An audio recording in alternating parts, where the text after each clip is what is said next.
एवा, सर्व जीवितांची माता. परमेश्वराने साऱ्या सृष्टीची निर्मिती केली आणि त्याने मातीपासून आपल्या प्रतिरूपाचा पुतळा बनवला व त्यात आपला आत्मा फुंकला. त्यास त्याने नर म्हटले.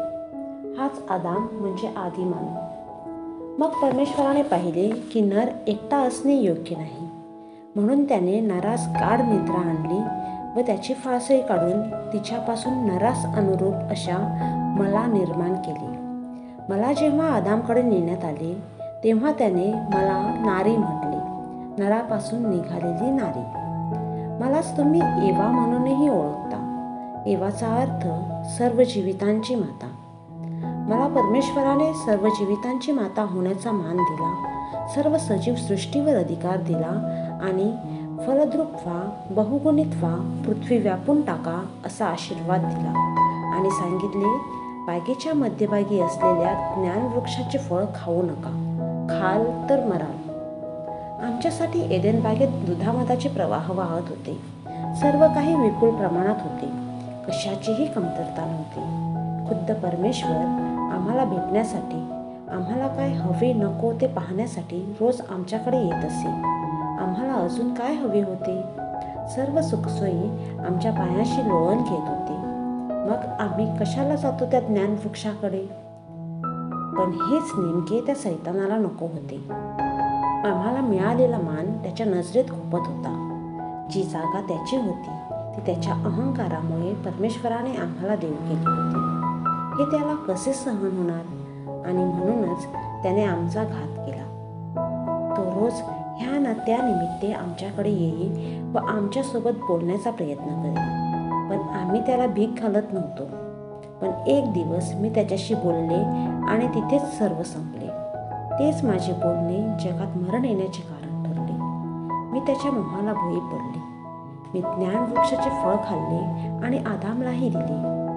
आणि त्याच क्षणी परमेश्वराने आम्हावर दिलेले कृपावस्त्र गमावून बसलो. आम्ही नग्न बनलो. मग आम्ही अंजिराच्या झाडाची पाने घेऊन स्वतःसाठी कटिवस्त्र बनविले.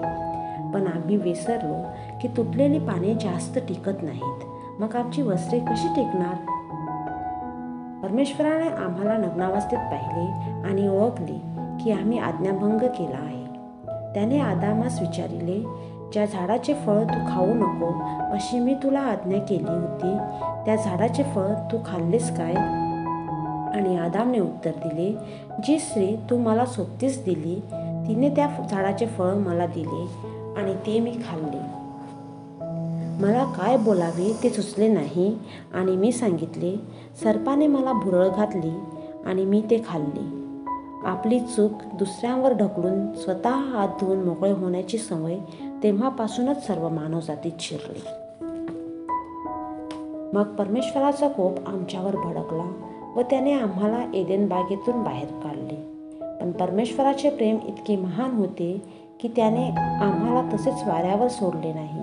त्याने कोकरू मारले व त्याच्या कातड्याने आमच्यासाठी टिकाऊ चर्मवस्त्र बनविले. पुढे जगात जेव्हा पाप वाढले तेव्हा परमेश्वराने ह्या कोकराच्या जागेवर स्वतःच्या कोकराला मारले आणि आम्ही गमावून बसलेलो ते कृपावस्त्र परत एकदा विश्वासू मानवजातीला प्राप्त झाले.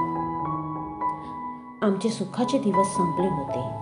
आमच्या एका चुकीमुळे सैतानाला मानवजातीवर हक्क मिळाला आणि मानवजातीचे जीवन क्लेशमय बनले. पशु आणि मानवामध्ये कायमचे वैर निर्माण झाले. मी माणुसकीच्या नात्याने शुद्ध अंतःकरणाने त्याच्याशी बोलले आणि त्याने माझेच पतन केले.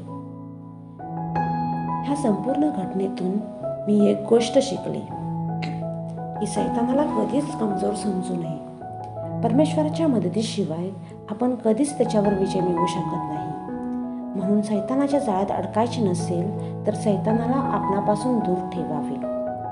कोणी आपणाशी विनाकारण गोडगोड बोलू लागले तर लगेच समजून जावे की ही सैतानाची काहीतरी चाल आहे. सैतानाला कधीही संधी देऊ नये, नाहीतर तो आपल्या संपूर्ण जीवनाचा ताबा घेईल व आपले जीवन कष्टमय नरकासमान बनवेल.